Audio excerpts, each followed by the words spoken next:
Muy buenas noches, hermanas y hermanos de Lima Sur. A nombre del Consejo Diocesano de Laicos y de la Comisión Episcopal de Acción Social SEA, les damos a todos ustedes la bienvenida. Compartiremos y reflexionaremos respecto de las nuevas elecciones 2021, elecciones que dentro de poco tiempo se desarrollarán en nuestra patria Perú. Pero frente a ello, y antes del necesario hacer, primero debemos procurar ser, es decir, invocar la presencia de nuestro Señor Jesucristo para que en esta noche en particular nos ayude a discernir sobre la vocación y misión del laico. Y lo haremos con la oración que Él nos enseñó. En el nombre del Padre, del Hijo, del Espíritu Santo. Amén. La formación de laicos y la evangelización de los grupos profesionales e intelectuales constituyen un desafío pastoral importante. Queridos hermanos, bienvenidos todos a este espacio de reflexión. Bien, hermano, buenas noches. Es un gusto compartir estos momentos muy importantes en la vida de nuestro país, en la vida pública y sobre todo en este proceso de elecciones en que estamos viviendo. Y simplemente vamos a ver que hoy vamos a tener dos temas importantísimos y vamos a hacerlo en dos partes, ¿no? Primero una ponencia, luego la otra, y al final todas las preguntas que ustedes tengan. Bien, en primer lugar, vamos a tratar el tema sobre las elecciones generales en el contexto actual, el contexto en que estamos viviendo. Y para ello tenemos la presencia de Javier Janque Benavente, que es abogado y especializado en Derecho Ambiental de Pueblos Indígenas y Minería. Javier es actual miembro del equipo coordinador y también coordinador de proyectos de la Comisión de Acción Episcopal, o sea, del CEAS, que pertenece a la Conferencia Episcopal Peruana. También ha sido ex secretario ejecutivo de la red MUCI y también ex miembro del Consejo Directivo de la Fundación Ecuménica para el Desarrollo y la Paz, FEDEPAZ. Yo le presento a Javier. Es un gusto, Javier. Adelante. Ok, gracias, Jorge. Bueno, buenas noches con todas y con todos. Gracias nuevamente por compartir. El tema siempre para nosotros, y el padre Quique lo dirá, es una intención común de caminar, ¿no? Caminar juntos con los equipos a nivel nacional, también desde SEAS, y caminando juntos, compartir, conocernos y ver de qué manera nos podemos apoyar, ¿no es cierto? Porque la intención es esa, caminar juntos en hacer el reino de Dios en este mundo, ¿no? Que es lo que tenemos como misión desde la pastoral social. Y en ese sentido, ahora yo quería más que nada compartir algunas reflexiones, ¿no? Y Padre luego hablará de los criterios éticos que hemos trabajado desde SEAS para tomar en cuenta en este proceso electoral y el que viene también cerquita, porque el año que viene también es un año electoral, no hay que olvidarlo. Y yo quería dar una mirada inicial a la situación de contexto nacional que vivimos, con una idea siempre de que estamos conversando, podemos tener puntos de vista distintos, podemos tener puntos de vista discrepantes, para eso está el diálogo, y para eso en la medida lo que queremos hacer de alguna manera en esta primera parte, por lo menos yo, es incentivar un poco más bien la conversación, ¿no? Ese es mi punto. Y no, viendo la realidad, no voy a entrar en detalle de particularidades de candidatos ni nada, sino quisiera plantearles un poco la perspectiva de contexto que hay, ¿no? A nivel nacional, desde la mirada que tenemos y a ver qué dicen ustedes. Entonces voy a compartir pantalla. Entonces, algunos apuntes desde la realidad, ¿no? En esta crisis. Primero, a ver, creo que vivimos años, yo diría hasta décadas, de crisis de inestabilidad más o menos continuas y periódicas en la situación de gobierno en nuestro país. No es una novedad, pero se ha hecho dramático el último tiempo, en este último gobierno, que yo digo, estamos en realidad en un mismo gobierno con diferentes etapas, ¿no? A veces no nos olvidamos que el 2016 empezó un gobierno, ¿no? Con el señor Kuczynski, porque tantos cambios han habido que nos olvidamos, ¿no? Y entonces este es el mismo gobierno que comenzó el señor Kuczynski en diferentes momentos. Y la situación que también, una primera situación que uno puede ver es que los gobiernos en sus planchas presidenciales, y ahora ya no hay que mirar solo al presidente, ¿eh? Hay que mirar la plancha. ¿Se han dado cuenta, no? Porque puede ser que el vicepresidente termine siendo presidente, o el primero o el segundo.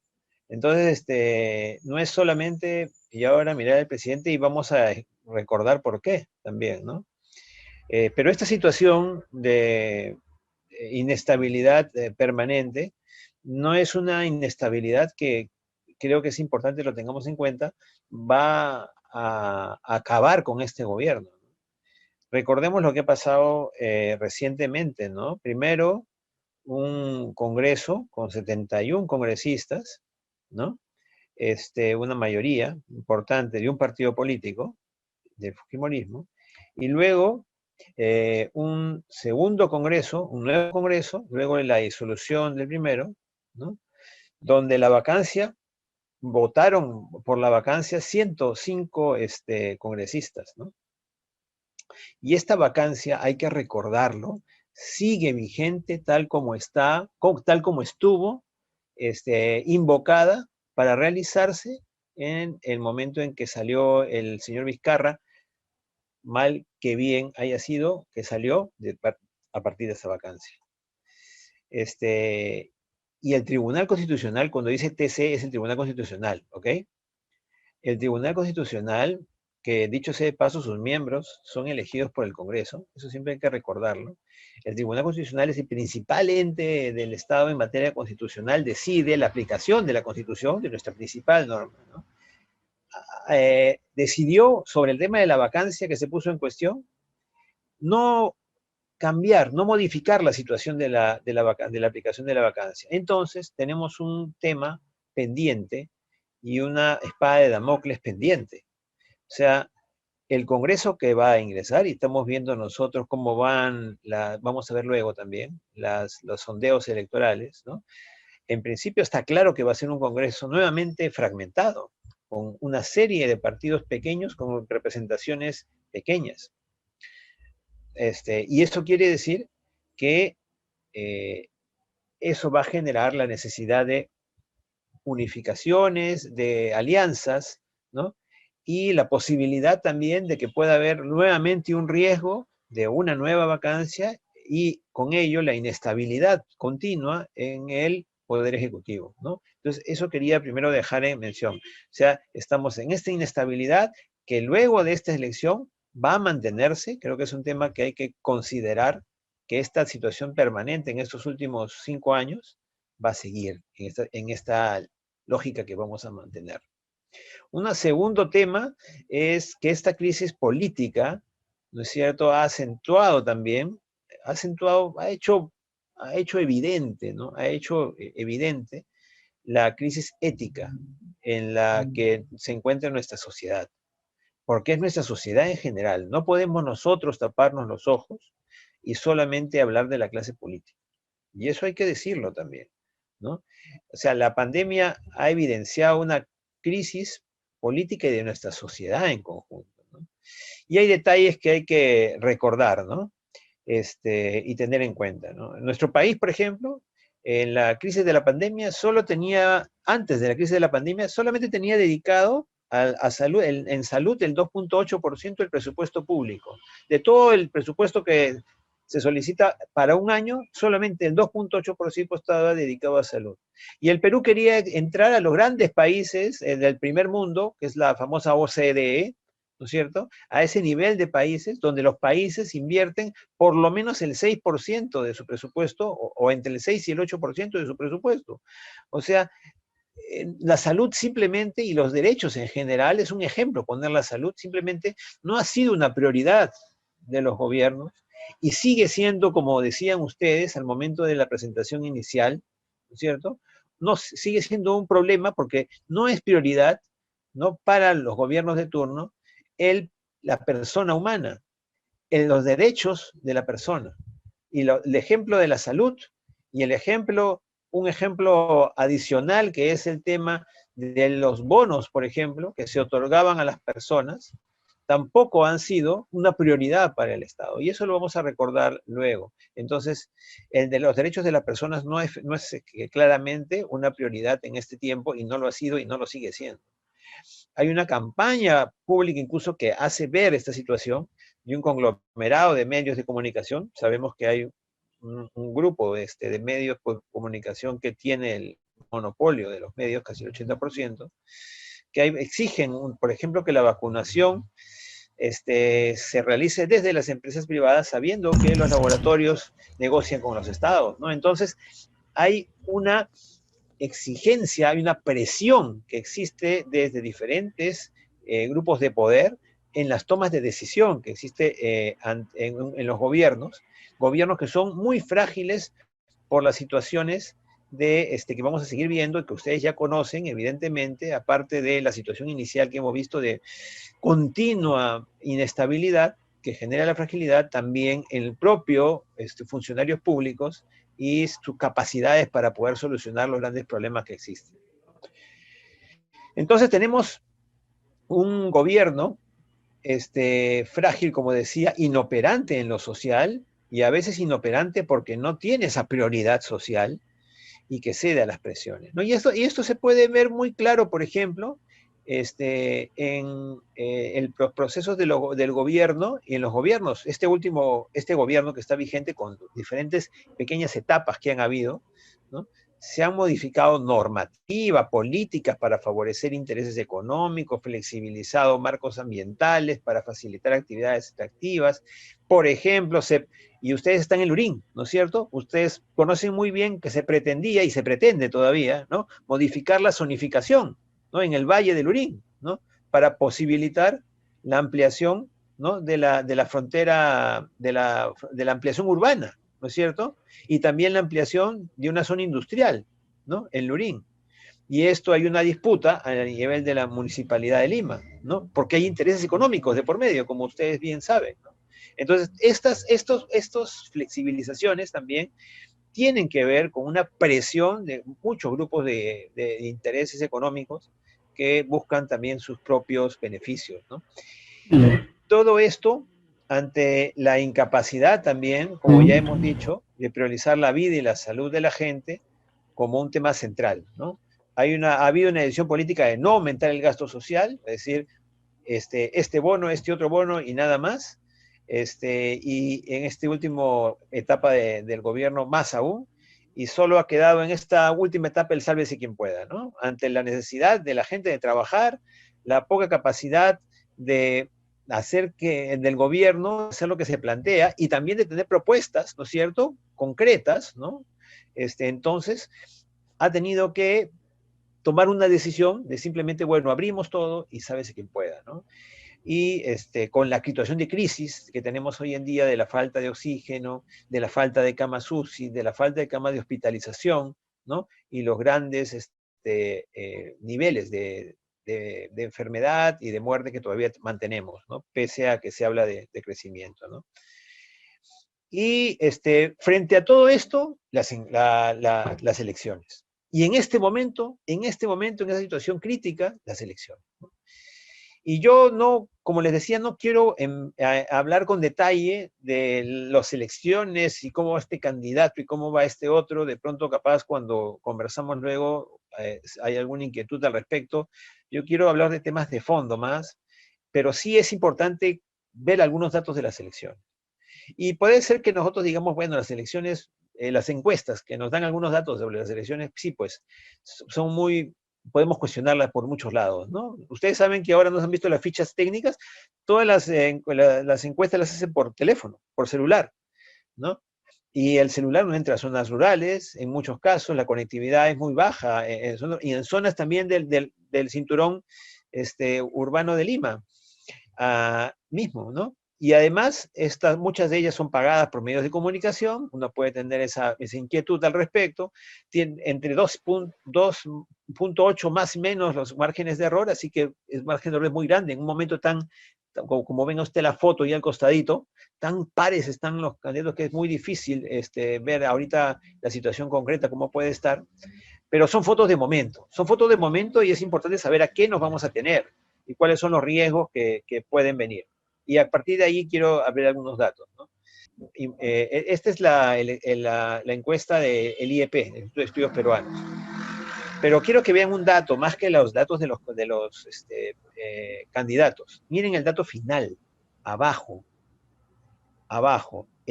ninguno, nadie, el voto viciado, el no sabe, no opina, inclusive el que no iría a votar, que todavía es poquito, 31% de la población. ¿Sí? 31% de la población, y a eso quiero referirme, esto fue, hasta enero era 33%, esta encuesta fue hasta el 28 de febrero, 31%. Y en la encuesta, esta es la ultimita, esa sí se ve un poco más chiquito, esta es la de Datum que acaba de salir, ¿ok? Ojo, también, no me quiero otra vez referir a los candidatos, sino al dato de abajo, ¿ok? Miren cuánto está ahora blanco viciado y no sabe, ¿eh? 21% no sabe por quién votar. Y blanco viciado, 16%. Sumen, ¿cuánto es 21 más 16? 37. ¿Cuánto era acá? 31. Está aumentando los niveles de no sabe, no opina, voto blanco, voto viciado, ¿no es cierto? Aumentando, con lo que eso nos genera más incertidumbre todavía en lo que va a pasar el 11 de abril y en las próximas semanas. Y ustedes fíjense un detalle también, ahora sí en los candidatos, ¿no? Si ustedes se fijan acá, en los candidatos, por lo menos vamos a hablar de los primeros, ¿no es cierto? Pueden ver que las cantidades de votación, en los montos en los índices de votación, son casi las mismas de las que están acá, en la otra semana, ¿no es cierto? Pero han cambiado. Pero si ustedes suman todos los porcentajes, son similares los de aquí y los de acá. ¿Qué pasa? Simplemente hay un intercambio de votos. O sea, o por errores de los candidatos, ¿no? O por algún error que fue aprovechado por otro, por algún ataque, ¿no? O por alguna campaña o anticampaña que ha salido en estos días, simplemente los votantes han cambiado de un candidato a otro candidato o candidata. Los analistas, ayer, por ejemplo, había un analista en la televisión que hablaba en lógica de fútbol, ¿no? Y decía, bueno, ya ahora los de centro quedaron fuera y ahora hay como una semifinal entre las izquierdas y las derechas, ¿no es cierto? Y esos son los que se van a jugar el partido final. La pregunta ¿es así como podemos entender la situación hoy en día? ¿No? En la encuesta del IEP que veíamos en su momento, del Instituto de Estudios Peruanos, había una pregunta: ¿cómo se identifica usted políticamente? Y las personas que respondían, por ejemplo, uno de derecha decía, primero, que él se identificaba de derecha, pero que en la elección iba a votar por Verónica Mendoza, por ejemplo. Y uno de que se identificaba como izquierda decía que iba a votar por Keiko Fujimori. Y claramente los dos espacios se identifican de diferente manera, esos candidatos o candidatas. Entonces, no hay un tema de votación de la gente por izquierdas, derechas o ideologías. O sea, el común de la gente, la mayor cantidad de la gente, ¿no es cierto?, no va a votar por eso. La gente está preocupada por lo que pasa en el día a día, por el tema de los familiares que no tienen oxígeno, la UCI, que no hay cama UCI, que no hay comida, que no hay trabajo, que no están el pequeño espacio que tienen en la calle para vender, ¿no? Los comerciantes informales, que se los vayan a quitar y los vayan a sacar de ahí. Son situaciones que nos llevan a la realidad, situaciones de inmediatismo que nos está llevando a exigir situaciones también así a los candidatos. La gente necesita una respuesta concreta, necesita una acción, un planteamiento concreto, y esos inmediatismos son los que en esta crisis se vuelven más marcados y van también planteando el voto que finalmente se va a generar, ¿no? Y este detalle me parece muy importante que lo tengamos en cuenta. No sé si ven el pie ahí, el circulito, que eran 2 preguntas más que he hecho en la encuesta de Datum. Aquí está muy claro esto. Esto es más referente de lo que está pasando en este momento, ¿ya? La pregunta fue en la encuesta de Datum: ¿en cuál de las siguientes situaciones se encuentra en estos momentos usted, como persona, respecto a su voto, ¿no? Miren, solamente el 25% de los encuestados dijeron que ya lo tiene decidido. Y acá, más marcado aún, el tema del desinterés. Y ahí quiero llegar. La pregunta fue, ¿se encuentra muy interesado, alguien interesado, nadie interesado en las elecciones de este 11 de abril? Mira, ese 25% se mantuvo decidido, que es de la misma pregunta anterior, pero igual, ese 75% casi, ¿no es cierto?, se mantiene también en el total desinterés frente a las elecciones. O sea, tenemos en una fotografía de momento, ¿no es cierto?, ¿no?, ese porcentaje del país, ¿no es cierto?, 3/4 partes del país desinteresado por las elecciones, ¿no es cierto?, y también no tiene su voto decidido. La desconfianza grande y el descrédito de los políticos. Hay un gran descrédito de los políticos llegando a este momento electoral. Hay un gran sector de la ciudadanía que no cree en los candidatos. Faltando solo un mes, ¿no? Mañana falta un mes para las elecciones, no les interesa el proceso, pues, no solo por la crisis, sino por los candidatos, porque no llegan a la gente, los candidatos no están llegando a la gente, porque sus planes de gobierno no están recogiendo lo que plantea la gente. Yo escuchaba, muchos de ustedes también, escuchando a los candidatos, estoy yendo a los eventos para escuchar a la gente. La pregunta es, ¿por qué no los escucharon antes? Sus planes de gobierno no se construyen desde la gente y con la gente. Las propuestas de la gente no son las que tienen que recogerse para plantear qué es lo que se van a proponer, qué es lo que se va a hacer. O sea, no hay un clic. Esa es la palabrita que usa mucho el padre Quique también. No hay un clic, ¿no? No han hecho clic los candidatos con las preocupaciones de la gente. Y este riesgo de la pandemia lo ha complicado más las situaciones, ¿no? Y porque la palabra del político ha perdido credibilidad. Ha perdido credibilidad todo este tiempo, en los últimos, todas estas décadas y históricamente, ¿no? Siempre ha habido un planteamiento y después ha habido otra lógica al momento de asumir las decisiones, ¿no? Estos procesos electorales, y ya voy llegando al final, en especial los últimos, nos muestran la realidad de lo que es nuestro país, lo que es el título de esta lámina: fragmentación. Fragmentación. Acá se habla de izquierdas, derechas, centros, pero ningún partido político ha sido capaz de generar unidad para lograr el objetivo. O sea, ningún partido político ha logrado generar esa amplitud de unidad para lograr sus objetivos, ¿no? El protagonismo, el interés particular por el poder, ¿no? Los intereses fácticos detrás de los partidos, los económicos, ¿no? Fundamentalmente, incluso ilegales, recordarán congresistas como el Comeoro, ¿no? Etcétera. Entonces, que marcan la gran mayoría de partidos que no construyen procesos desde la gente y con la gente, y no surgen como producto de movimientos sociales. O sea, no hay procesos, espacios de formación en los cuales haya verdaderos procesos en los cuales hay un interés por una política por el bien común. Entonces, Papa Francisco, justamente en un videíto que les vamos a poner, no sé si para aquí que lo tienes ahí a mano, justamente habla de los partidos políticos que se han convertido en verdaderas corporaciones, ¿no? Corporaciones de intereses, ¿no? Que son en la práctica han pasado a ser emprendimientos personales, ¿no? O sea, el que tiene plata como cancha, o los vientres de alquiler, ¿no? Que pasan de ser amarillos a ser celestes, cambian de nombre, o cobijan una persona u otra para tener presencia pública con un candidato o otro, ¿no? Mañana, buscando notoriedad y asumiendo supuesta legitimidad la que preguntamos en realidad qué tan cierta es, ¿no es cierto? Tiene presencia pública, pero qué tanta legitimidad verdadera es esa. Y el sistema político es el que permite esta dispersión, porque también hace falta, ¿no? Un movimiento social sólido, un movimiento social que surja desde las convicciones de la gente y que en realidad tiene muchas raíces hoy en día, que si bien en el tiempo, cuando hubo grandes espacios de movimiento social que se articularon y pusieron sus exigencias y públicas en los 70s, en los 80s, ¿no es cierto? Y que lamentablemente la situación también, hay que decirlo, de la violencia política que sufrimos, ¿no? Generó muchos problemas también frente a la dispersión de los movimientos sociales, ¿no?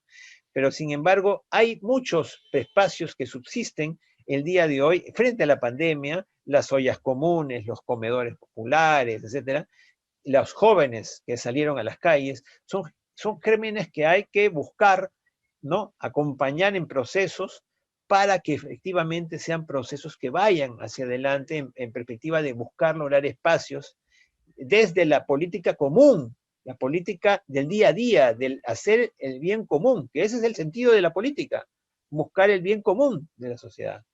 Y el tema de la resiliencia, que es una palabrita que se usaba mucho en el tema ambiental, o sea, cómo se recuperan los ecosistemas después de los niveles de contaminación, de los impactos que se han generado, pues también se aplica a las personas, ¿no? Y tenemos que ser resilientes también en el sentido de saber adecuarnos a los cambios. Los cambios nos exigen ahora nuevas estrategias, nuevas formas de articularnos, nuevas formas de organizarnos frente a la crisis, ¿no? Y esas formas fundamentales nos han dado a conocer los jóvenes, que es central el proceso de los jóvenes, ¿no? La ley Pulpín, el proceso en las calles que logró esa derogatoria, luego el tema de la vacancia presidencial, han sido una respuesta de resiliencia, o sea, frente al cambio. Miren esas palabras que me parecieron muy interesantes, que están en las fotos ahí al costado, ¿no? Y quiero ir terminando con esas frases que generan un rompimiento, ¿ok? Vean ustedes esa frase y ¿qué dice? Dice ahí, yo no me dejo. O sea que los que estamos acá, mirémonos entre nosotros, ¿ah? ¿Qué peso tenemos acá, los que estamos acá en la foto, en las fotitos de acá? Yo no me dejo. O sea, ¿qué nos dicen los jóvenes a nosotros? Que ese tiempo nos hemos estado dejando. ¿Qué dice abajo? Miren esa frase, en las marchas. Nos quitaron tanto que nos quitaron el miedo. O sea que ahora ya no tienen miedo. ¿Qué tanto miedo tuvimos nosotros? Tenemos que dejar de miedo.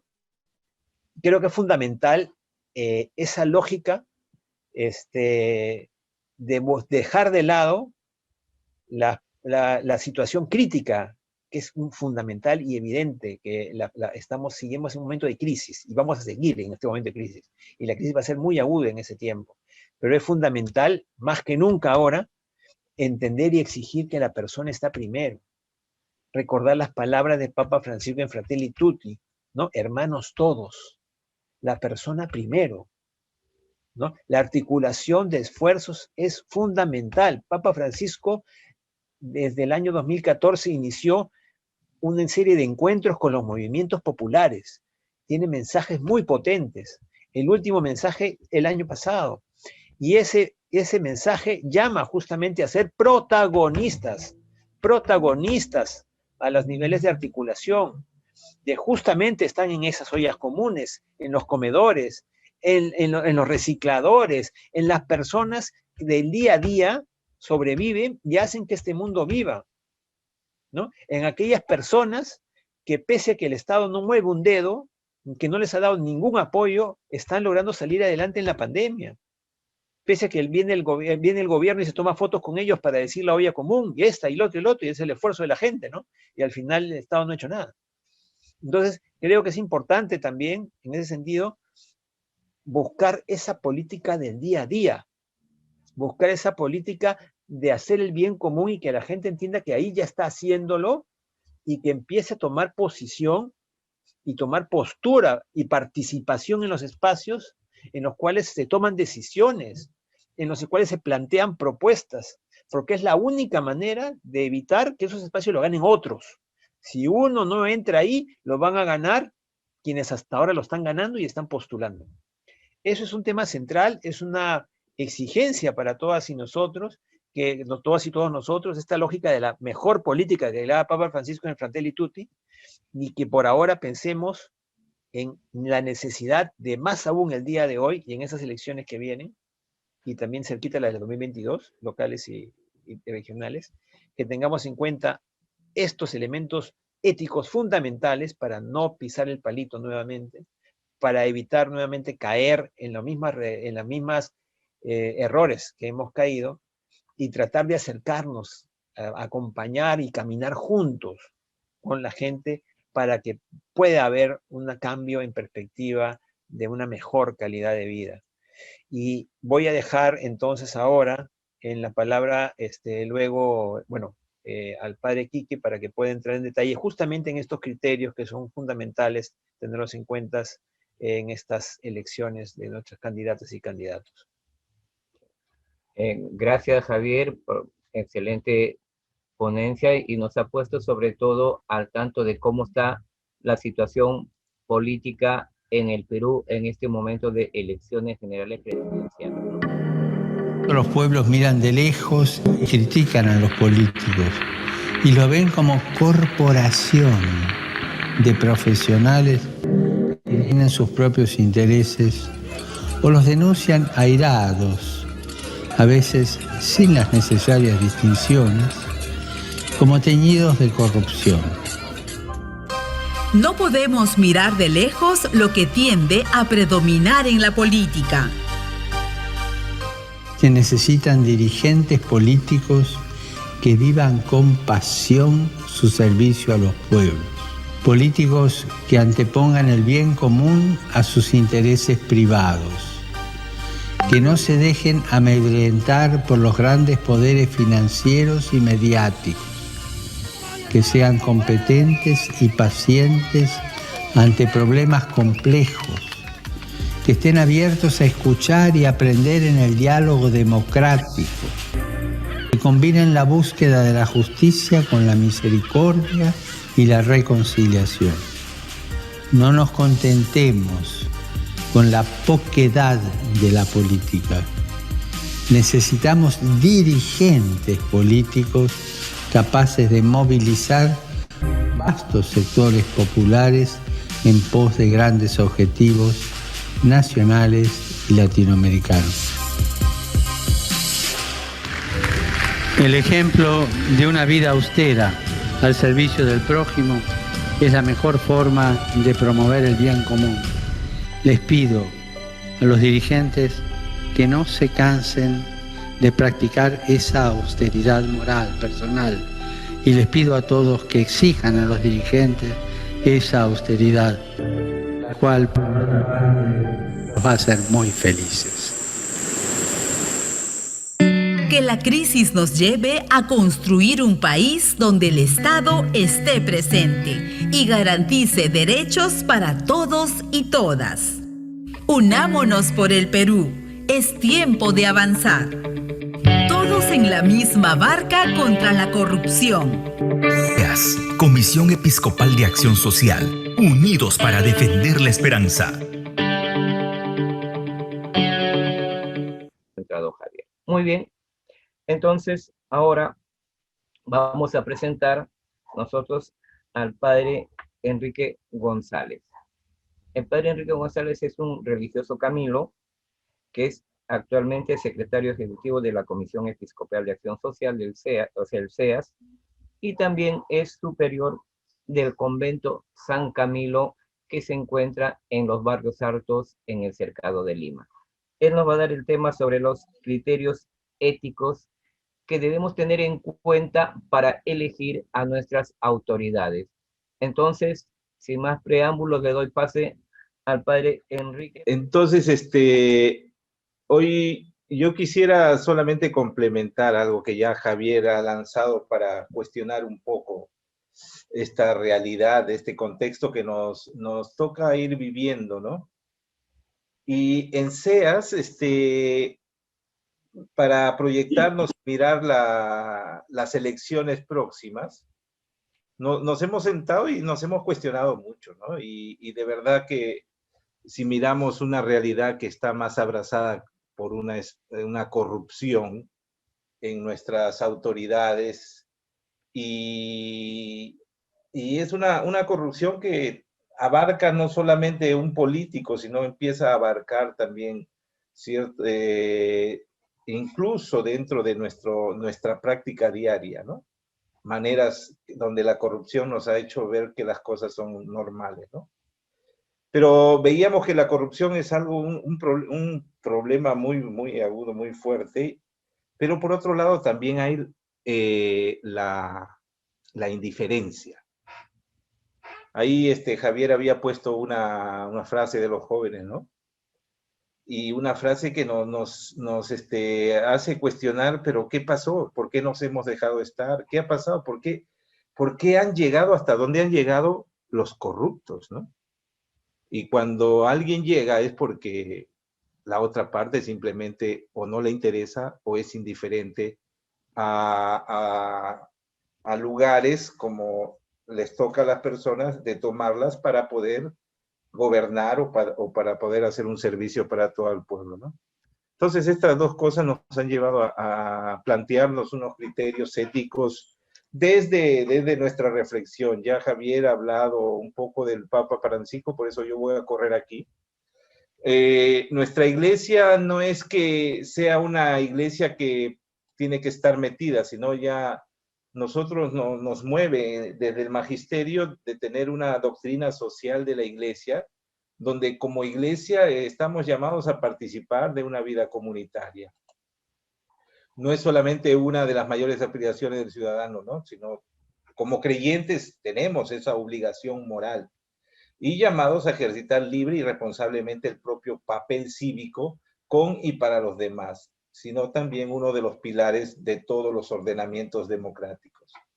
Si aquí habemos personas que hacemos parte de una iglesia y somos creyentes, nuestra obligación es hacer política y no ser partidarios o estar buscando el poder como aquellos movidos por la corrupción, sino de hacer esa política que es el sueño de todo ciudadano, una política que ahora lo voy a abordar con los criterios que les doy, ¿no? La participación puede lograrse en todas las relaciones posibles entre el ciudadano. Para ello se debe prestar particular atención a los contextos históricos y sociales, como Javier lo ha hecho, en los que la participación debería actuarse verdaderamente, ¿no? Entonces sería interesante mirar un contexto histórico y social en donde también nos impliquemos un poquito, ¿no? O sea, no seamos solamente aquellos que van a ver la película, sino hagamos la película. La política, dice el Papa Francisco, es una de las formas más preciosas de la caridad, porque busca el bien común, ¿no? Si uno se va al Evangelio y ahora que estamos en este tiempo de Cuaresma, ya llega la Semana Santa, revisen cómo Jesús viene y hace un poquito de política también, ¿no? O sea, buscando el bien común, buscando la justicia para los que más sufrían, los más vulnerables, ¿no? Y buscando de que la gente se porte bien, pues, ¿no? Y que no sean hipócritas, mentirosos. Bueno, por ahí va una cosa. Entonces, nosotros hemos querido partir de esta reflexión, la preocupación del Papa Francisco, que se inspiró en su propia encíclica de la Fratelli Tutti, y hemos querido ver estos 4 puntos que nos mueven para poder plantear estos criterios, ¿no? El Papa habla del cuidado como promoción de la dignidad y de los derechos, que es lo que busca la política, ¿no? El cuidado del bien común, que bueno, si ven las primeras comunidades y todo en la historia de la iglesia, el bien común, o sea, todos tienen que participar, ¿no? De una vida, de una ciudad. Luego, el cuidado mediante la solidaridad. Qué importante es en donde todos puedan compartir con todos, ¿no? Y el cuidado y la protección de la creación, ¿no? Que es lo que el Papa desde Laudato Si nos viene pidiendo que, dense cuenta que ustedes deben desarrollarse como personas en todas sus dimensiones, todo lo que quieran, pero recuerden que pisan una tierra, se alimentan de esa tierra, viven en esa tierra, etcétera, etcétera, y resulta que hay que cuidarla, pues, y protegerla, ¿no? Y hay que ponerle atención. Y a nuestros hermanos que nos gobiernen hay que decirles, pues, que hay que tener presente estas propuestas del Papa. Pero nosotros hemos buscado de hacerlo y ponerlo en unos criterios. Y ahí nos preguntamos qué criterios éticos surgen de esta interacción de contextos, ¿no? Y poníamos estos 5, y es una propuesta que desde SEA los damos, pero una propuesta que ha nacido desde nuestra reflexión, que queremos que provoquen ustedes su propia reflexión, y si tienen algunos criterios más, enriqueceríamos toda la reflexión, ¿no? Y lo que proponemos nosotros es la integridad, el bien común, el liderazgo solidario, la protección de la vida humana y de la creación, y tener propuestas pertinentes, ¿no? Y eso es lo que queremos, que nuestros candidatos puedan, por lo menos cuando vemos su propuesta o su agenda, puedan tenerlo bien claro en su futuro para poder llevar un gobierno si es que quieren o si es que lo ganan, ¿no? Que si nos ponemos a revisar actualmente la política, el gobierno, el Congreso, o cada uno de los ministerios, o todos los lugares que están llamados a servir a la ciudadanía, si miramos si esto hay, nos ponemos en un cuestionamiento de, ¿y esto dónde está? ¿No? Por eso creemos que el Perú necesita mejores políticos y políticas, ¿no? Que se destaquen por su integridad, sean personas íntegras, y eso tenemos que buscar, ¿no? Hoy no voy a mencionar ninguno de los candidatos porque no hay que hacerle propaganda, pero hay que mirarlos pues a cada uno de ellos y hay que proponerles, ¿no? Y bueno, ya nosotros nos damos cuenta si esta propuesta o este primer criterio pueden tenerlo, ¿no? Por eso sugerimos estos 4 indicadores en este primer criterio, ¿no?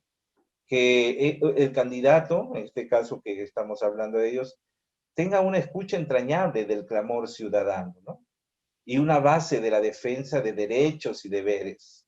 Debe tenerlo claro, si no, vamos a seguir en lo mismo, ¿no? Que muestra conexión entre su vida pública y privada.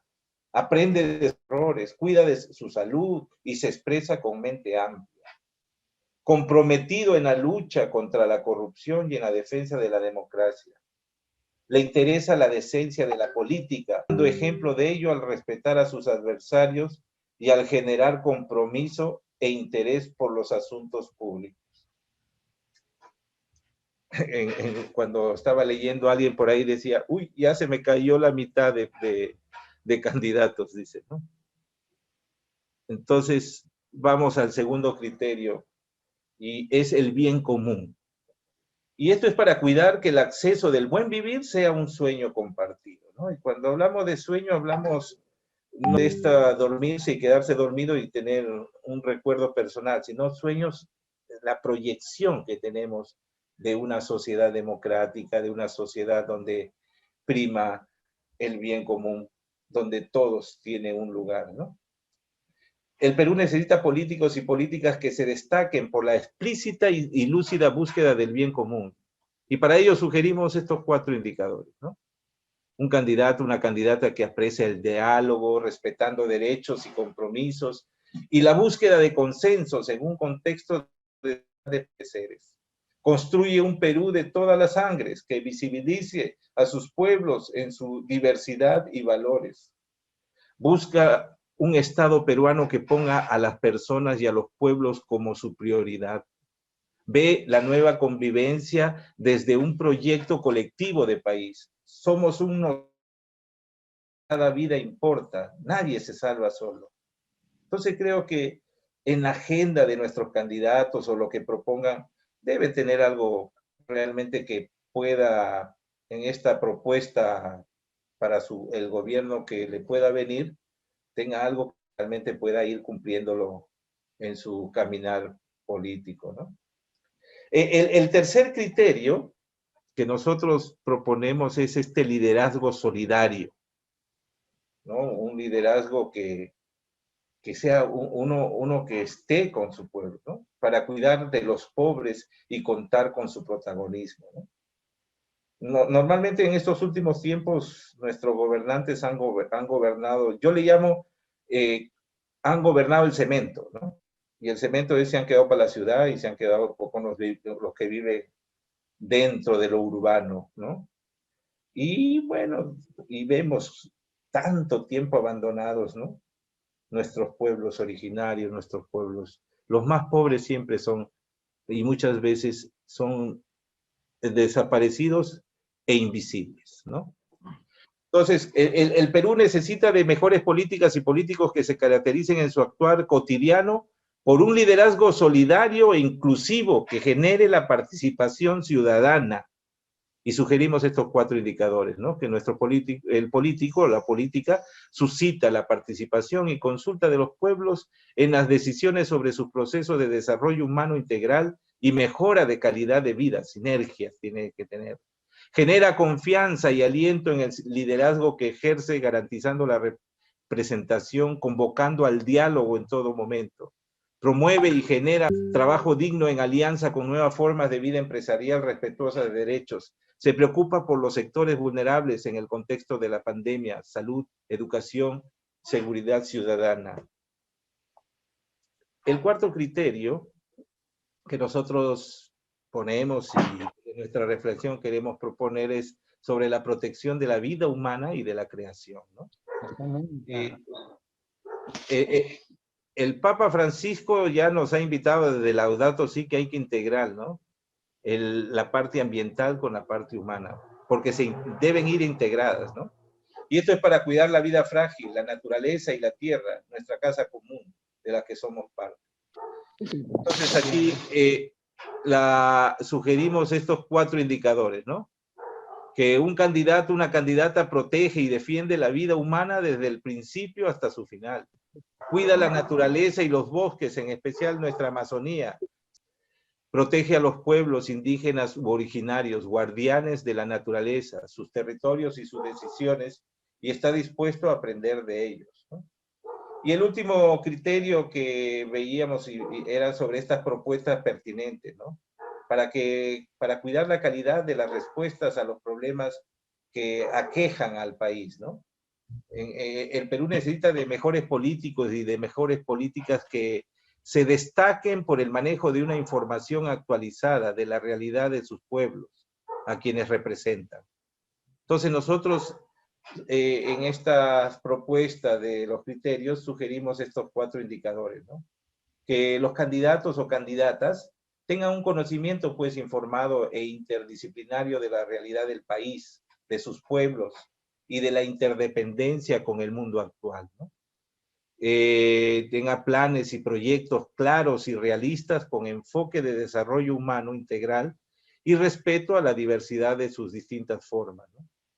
Esté atento o atenta al manejo de la pandemia del COVID-19, que pensábamos que eran 3 o 4 meses, pero pareciera que nos va a acompañar unos buenos años, ¿no? Y las consecuencias que este COVID-19 ha creado y que tiene desde la amistad social y afirmando la esperanza, ¿no? Que los candidatos tengan planes de gobiernos inclusivos e interculturales que promuevan la ciencia, la innovación, la transformación digital y el intercambio de saberes ancestrales, que visibilizan la equidad entre mujeres y hombres y que promueven, esto es importante lo que hablaba Javier también, y que promuevan a la juventud, ¿no? Entonces, creo después nosotros en esta reflexión que nos ha llevado a plantear algunos criterios que los ponemos, lo compartimos como los demás, como animadores en la pastoral social o en esta intervención con las jurisdicciones y en sus equipos pastorales, lo ponemos, pero no creemos que son los únicos, y creo que cada equipo, cada agrupación de laicos que tenemos en la iglesia deben tener sus espacios donde reflexionen y tengan también los nuevos criterios que puedan plantearlos, ¿no? Por eso creemos que debemos siempre estar en este compromiso con la lucha contra la corrupción. Y por ahí yo también sigo y diciendo, salgamos de esta indiferencia que nos está permitiendo o nos está haciendo que dejemos que aquellos que gobiernan mal sigan estando. Gracias. Gracias, padre. Nos ha centrado lo que debemos hacer para poder elegir a una buena autoridad ahora en estas elecciones presidenciales 2021. Les planteo la pregunta, repito, ¿no? ¿Cómo evaluar los criterios presentados con unos medios de comunicación que no ayudan a la gente de pie, al pueblo, a conocer con certeza a los candidatos? No, yo solamente plantearía que tenemos, la prensa es algo mercantil, ¿no? Mi abuelo decía, ¿por qué le echan la culpa al mono? Decía, ¿no? Hay un dicho que dice, con la plata baila, y por eso decía, ¿por qué le echan la culpa al mono? Porque en esta vida con la plata, lamentablemente, bailan un montón de... Y cuando hay un corazón que tiene tendencia a la corrupción, esté en los medios, esté donde sea, va a caer, ¿no? Pero aquí yo quisiera llamar la atención porque es importante que siempre dejamos esa frase de dejar todo para los demás, ¿no? Los otros tienen que hacer, ¿no? Y creo que somos, por ejemplo, un pequeño, la iglesia, nuestra iglesia tiene cantidad de gente, y si tomáramos conciencia de nuestra, o conciencia política, es decir, no hacernos políticos ni partidarios, sino una conciencia política, o sea, que la democracia también podamos defenderla, donde estos valores se pongan en la vivencia cotidiana de todos los ciudadanos, ¿no? Y de una vez integrar en nuestro ser creyente y ciudadano. Nosotros somos ciudadanos también, no solamente somos creyentes, somos ciudadanos y somos una integridad en eso. Entonces, para ello es importante en esta integración volvernos también partícipes de una difusión, ¿no? Recuerden que nuestra iglesia empieza cuando iban de dos en dos a anunciar la buena nueva, y yo me pregunto, ¿la buena nueva no también será anunciada para que Cristo pueda entrar en el corazón de todos, para que se haga el bien común, para que sean íntegros, para que sea esto? ¿También no será una manera de anunciar la buena nueva? Me hago la pregunta o trato de hablar en voz alta. Por eso creo que es importante que miremos, o sea, no solamente nos proyectemos qué están haciendo los otros. Ahora yo me pregunto qué estamos haciendo nosotros, ¿no?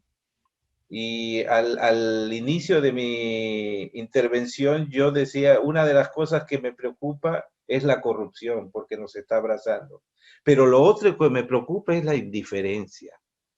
Y una indiferencia que hay que revisarla, que personalmente a veces la tengo, o hay que revisarla. ¿Cómo podemos salir de ella para hacer una iglesia que se despierta y que de una vez por todas hace un seguimiento de Cristo, y en ese seguimiento pueda también asumir en sus manos una práctica política en donde busca el bien común, en donde nosotros buscamos detener esos criterios que se los hemos planteado, ¿no? Adicional a que ha mencionado el padre Quique, es que no podemos ser indiferentes, y que es central en este momento asumir un rol. O sea, nosotros ahora podemos salir y excelente, bueno, fue un buen momento, compartir, pero ahora ¿qué? ¿Qué nos toca? ¿Qué hacemos? ¿Cuál es nuestro papel como laicos? Ustedes son un espacio de laicos, ¿no? A nivel de la diocesano, ¿no es cierto? O sea, el tema es, bueno, ¿y entonces qué hacemos?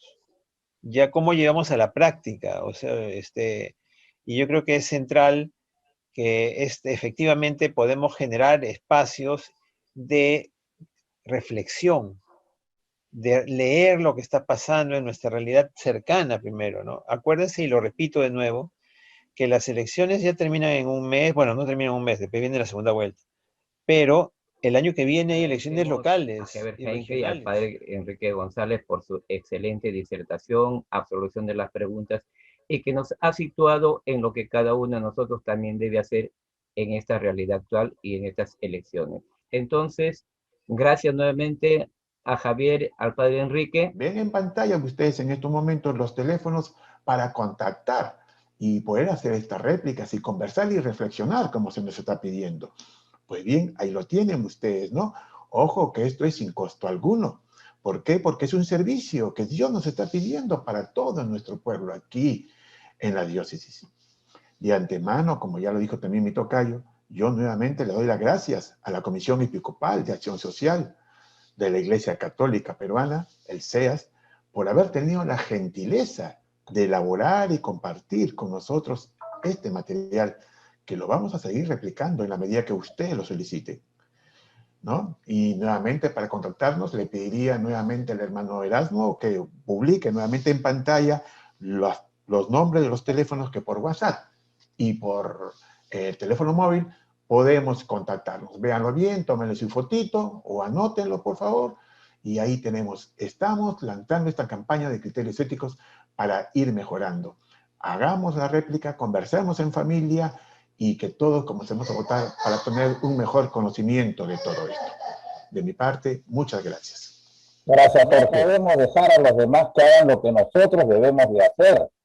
Pero para eso es importante que nos formemos. Y en ese sentido, presentamos al hermano Erasmo Chua, quien va a hablar sobre algo muy importante. Presten atención, por favor. Sí, gracias, hermano Luis. Buenas noches a todos, hermanos. En realidad, pues, lo que hemos visto hoy día es un análisis de nuestra realidad en la que estamos, pues, involucrados todos como laicos, agentes pastorales y todos, ¿no? Toda nuestra sociedad. Si no podemos estar, pues, como espectadores, ¿no? Tenemos que hacer algo.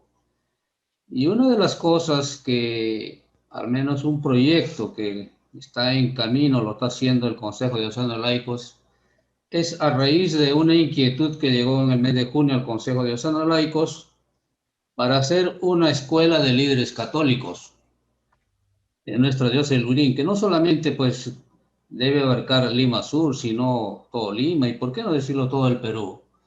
Entonces, a raíz de esta inquietud, pues el Consejo Diocesano de Laicos nos pusimos a trabajar sobre esa inquietud, esa propuesta, organizar una escuela de líderes católicos, y con el apoyo también de nuestro pastor, el obispo, ¿no?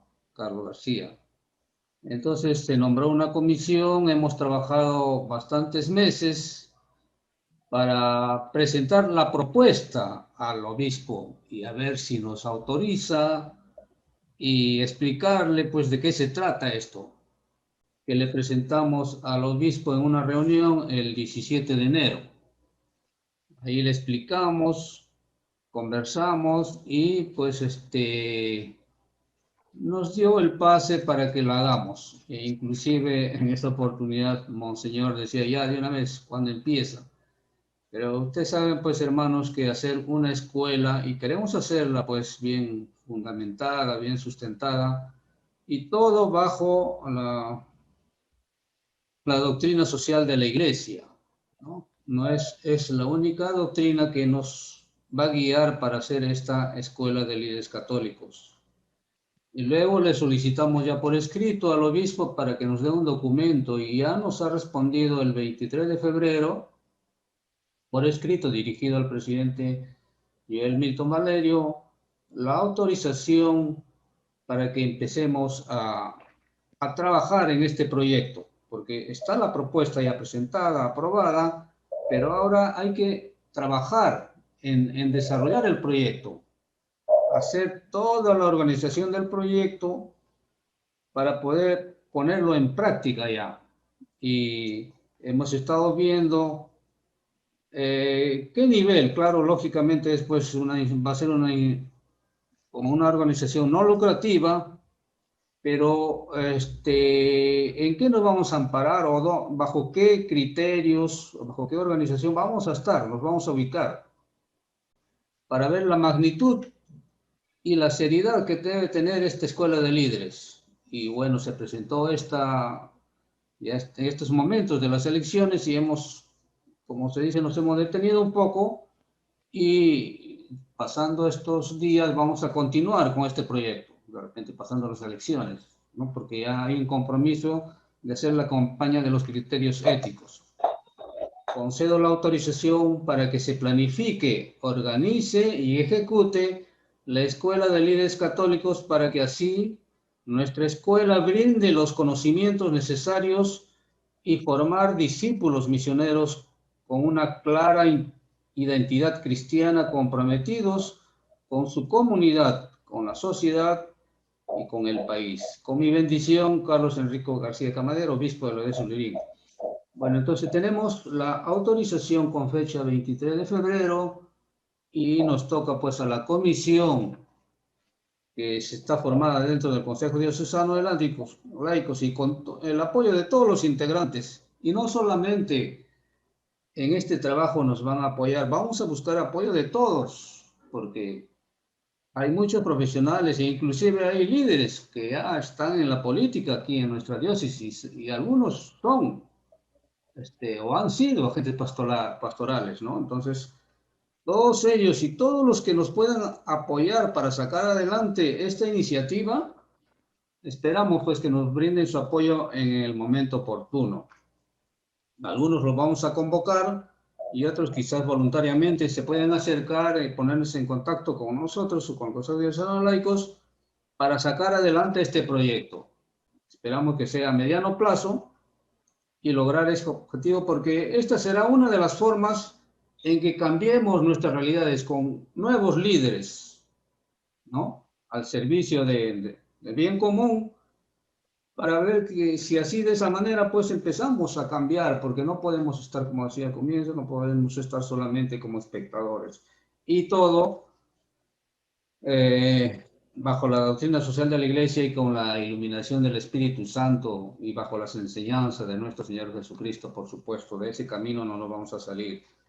Y una de las tareas que ya hemos empezado a hacer es esta, ¿no? La comisión de la Escuela de Líderes Católicos, con todos los integrantes del Consejo Diocesano de Laicos, nos hemos propuesto hacer este evento.